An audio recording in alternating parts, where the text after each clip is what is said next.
simply sending border jumpers back over without punishment. William Lajeunesse, live from Los Angeles with more. Hi, William.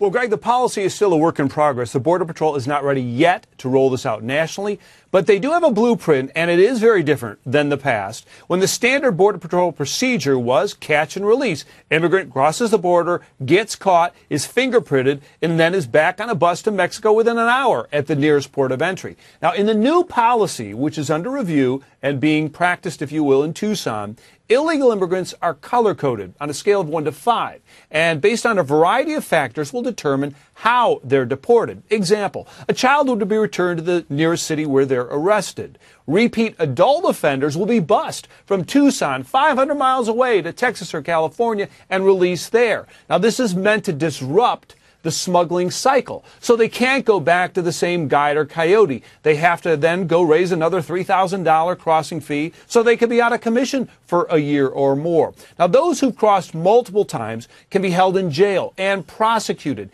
Those with criminal offenses in the U.S. will also be prosecuted and get a lengthy jail term. Some are flown to Mexico City or back to Central America.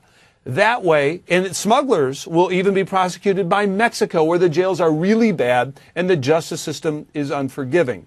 Prosecution also means that a person can't apply for permanent residency in the U.S. for 5 years. Now, this requires the cooperation of the U.S. Attorney's Office because it does require a lot of resources. That's one of the things they're dealing with right now in several sectors like San Diego. Now, evidence suggests the policy is working. Apprehensions in Tucson, Greg, are down 80%.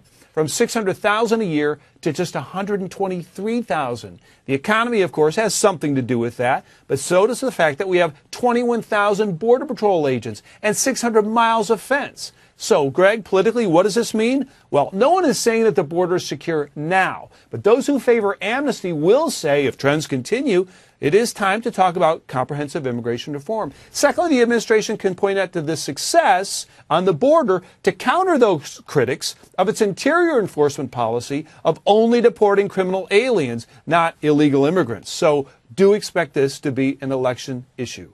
Oh, yeah, and a polarizing one quite often, at least historically. William Lajeunesse, good to see you. Thanks.